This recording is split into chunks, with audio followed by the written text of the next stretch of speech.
साल 1931 के तमिलनाडु के रामेश्वरम में एक गरीब परिवार में जन्मा एक लड़का, जिसके घर लालटेन जलाने के लिए तेल खरीदने तक के पैसे नहीं थे। परिवार को 2 वक्त की रोटी तक मुश्किल से मिलती थी। ना पैरों में चप्पल थी और ना ही सर पर पक्की छत। वो देखता था आसमान में उड़ते पंछियों को और देखता था एक सपना उड़ने का, जिसे उसने समुद्र के किनारे बैठकर देखा था। इस बात से बिल्कुल अनजान कि यही लड़का एक दिन भारत को अंतरिक्ष में पहुंचा देगा, परमाणु महाशक्ति बना देगा और खुद दुनिया के सबसे बड़े लोकतंत्र का महान नायक बन जाएगा।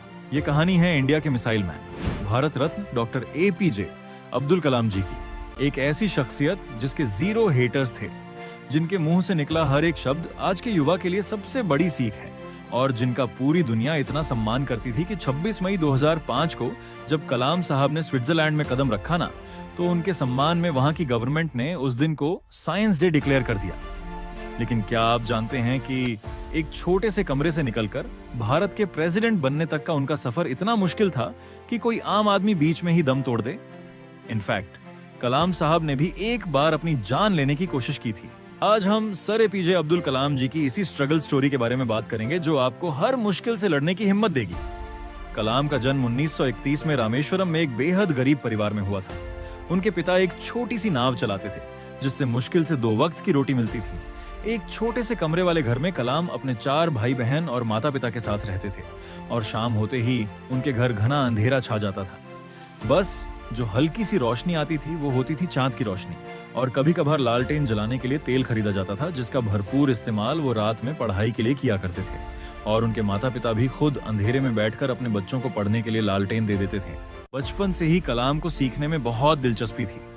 जब 8 साल की उम्र में उन्हें पता चला कि उनके गांव से कई किलोमीटर दूर एक ऐसे टीचर हैं जो 5 साल के बच्चों को फ्री में गणित पढ़ाते हैं, लेकिन उनका एक नियम था कि वो सुबह 4 बजे से 5 बजे के बीच सिर्फ उन बच्चों को पढ़ाएंगे जो नहा कर आएंगे। तभी 8 साल के कलाम ने ठान लिया कि वो मैथ्स तो सीख कर रहेंगे। ऐसे में ठंडी हो, गर्मी हो या बारिश, वो हर सुबह ठंडे पानी से नहाकर और तैयार होकर मास्टर जी के पास पढ़ने चले जाते थे और बहुत जल्द वो सीखने की प्रक्रिया को मास्टर करने लगे। लेकिन वो सिर्फ पढ़ाई से संतुष्ट नहीं थे, वो परिवार की मदद करना चाहते थे। इसीलिए 10 साल की उम्र में उन्होंने पूरे गांव में अखबार बांटना शुरू कर दिया। कलाम साहब हर सुबह अपनी साइकिल पर रेलवे स्टेशन जाते, वहां से दीनामनी नाम के अखबार कलेक्ट करते और पूरे गांव के घर घर में अखबार पहुंचाते। इस दौरान भी वो चलते चलते पूरा अखबार पढ़ लेते थे। वहीं वो अपनी दोपहर मणिकन की लाइब्रेरी में बिताते और ज्ञान की खोज में किताबों, पुराने अखबारों और लिटरेचर के पन्ने पलटते रहते। कलाम साहब कहते थे, हमेशा बड़े सपने देखो क्योंकि छोटे सपने देखना अपराध है। लेकिन वो यहां नहीं रुके। समुद्र किनारे घंटों बैठकर उन्होंने आसमान में उड़ते पंछियों को देखा और एक सपना देखा, पायलट बनने का। वो कहते थे, सपने तभी सच होते हैं जब हम उन्हें देखना शुरू करते हैं।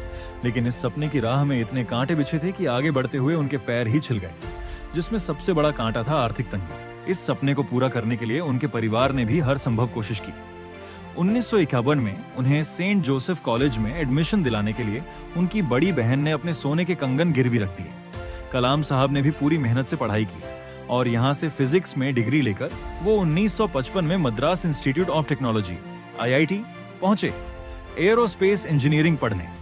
यहाँ वो एक प्रोजेक्ट पर काम कर रहे थे, मगर समय बीता जा रहा था और प्रोजेक्ट खत्म होने का नाम नहीं ले रहा था, जो देखकर एक बार कॉलेज के डीन काफी गुस्सा हो जाते हैं और उन्होंने गुस्से में अब्दुल कलाम जी से कहा कि अगर तुमने 3 दिन में ये प्रोजेक्ट पूरा नहीं किया तो मैं तुम्हारी स्कॉलरशिप कैंसिल कर दूंगा। जिससे वो इतना घबरा गए कि अगले 3 दिन तक उन्होंने बिना रात की नींद दिए दिन रात उस प्रोजेक्ट पर काम किया और उसे कंप्लीट कर दिया।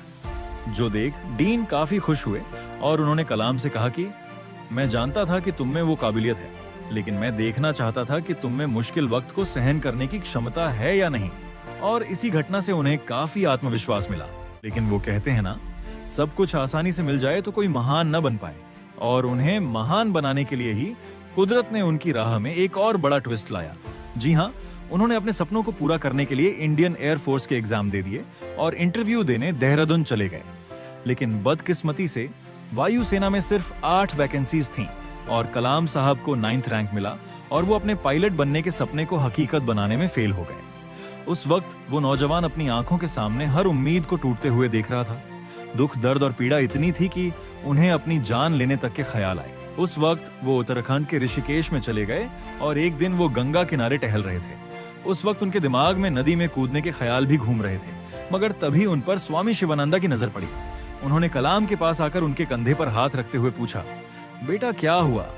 सुनकर कलाम की आंखें भर आईं और उन्होंने स्वामी जी को पूरी बात बताई कि मेरी बहन ने मुझे पढ़ाने के लिए अपने गहने गिरवी रखे थे, लेकिन मैं फेल हो गया। अब मुझे कोई रास्ता नहीं दिख रहा कि मैं क्या करूं। तब स्वामी जी ने उन्हें कहा कि बेटा तू असफल नहीं हुआ है, ऊपर वाले ने तेरे लिए और कुछ बड़ा सोचा है, इसीलिए उदास मत हो।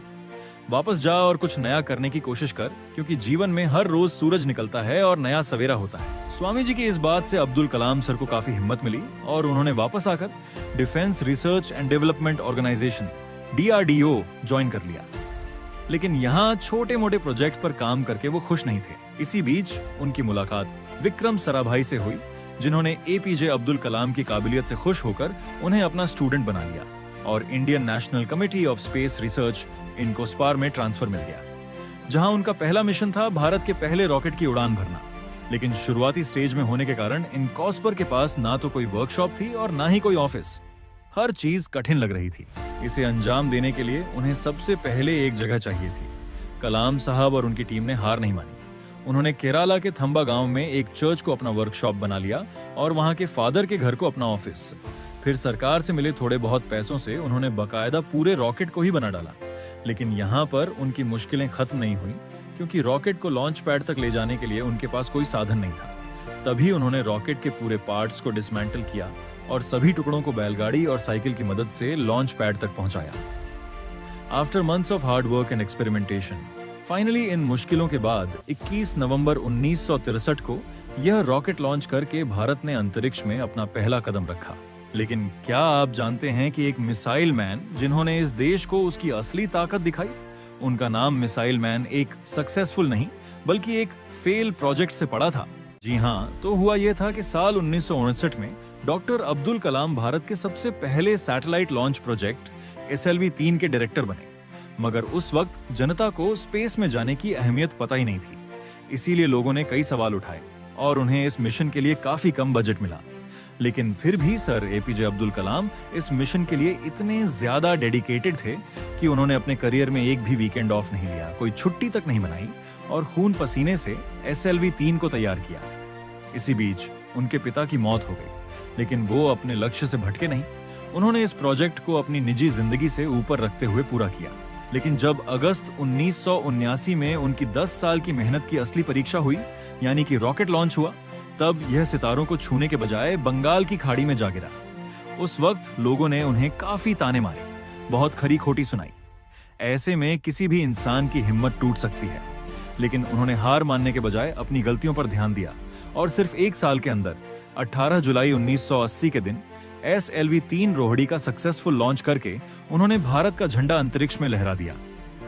इस नई सक्सेस ने उनके स्टेटस को एक्सपोनेंशियल ग्रोथ दे दी, जिसके बाद उन्होंने भारत के बैलिस्टिक मिसाइल्स जैसे कि अग्नि और पृथ्वी के प्रोजेक्ट्स को भी सक्सेसफुली पूरा किया, जिसकी वजह से उन्हें साल 1981 में पद्म भूषण और 1990 में पद्म विभूषण से सम्मानित किया गया। लेकिन जिस उपलब्धि के लिए उन्हें भारत रत्न से नवाजा गया वो था पोखरण 2। जी हाँ, सर अब्दुल कलाम, भारत के कुछ और महान वैज्ञानिकों और इंडियन आर्मी की टीम ने मिलकर अमेरिका की सैटेलाइट की आंखों में धूल झोंककर भारत का दूसरा न्यूक्लियर टेस्ट किया था और इसी के साथ भारत एक न्यूक्लियर सुपर पावर देश बना था। इस नई उपलब्धि ने भारत को बाकी सभी देशों से डिफरेंशिएट कर दिया और उसे एक प्रीमियम पोजीशनिंग भी मिल गई। आप में से काफी कम लोग जानते होंगे कि कलाम साहब कुछ समय के लिए अमेरिकन स्पेस एजेंसी नासा में भी ट्रेनिंग लेने के लिए गए थे। वहां उन्होंने एक बहुत बड़ा गैप स्पॉट किया। वहां की मैनेजमेंट उन्हें देखकर इतनी इम्प्रेस्ड हो गई थी कि उन्होंने कलाम सर को नासा में जॉब ऑफर कर दिया और कहा कि हमें आपके जैसे ही तो टैलेंट की जरूरत है और वैसे भी आपके भारत में रखा क्या है। लेकिन कलाम ने यहाँ एक अलग रास्ता चुना। वो मुस्कुराए और इंडिया को स्पेस तक पहुंचाने की जिद के साथ वापस लौटे और अपनी जिद को पूरी भी किया। और इवन नासा का कोई भी वैज्ञानिक उनसे नफरत या जलन महसूस नहीं करता, बल्कि अब्दुल कलाम सर तो उनके भी रोल मॉडल हैं। इसी तरह कुछ साल बीते और फिर आया 25 जुलाई 2002 का वो ऐतिहासिक दिन जब सर APJ अब्दुल कलाम भारत के 11वें प्रेसिडेंट बने। लेकिन आपको यह जानकर गर्व होगा कि उन्होंने कभी अपनी प्रेसिडेंट सैलरी नहीं ली, बल्कि उसे गरीब और पिछड़े हुए गांव में डोनेट कर दिया ताकि वहां भी स्कूल बने और वहां बड़े सपने देखने वाले किसी बच्चे को उनके जैसा संघर्ष ना करना पड़े। मगर फिर 27 जुलाई 2015 के दिन हमने उन्हें हमेशा हमेशा के लिए खो दिया। लेकिन सर एपीजे अब्दुल कलाम आज भी हमारी यादों में जिंदा हैं और उनकी बात करते ही आंखें खुशी के आंसुओं से भर आती हैं।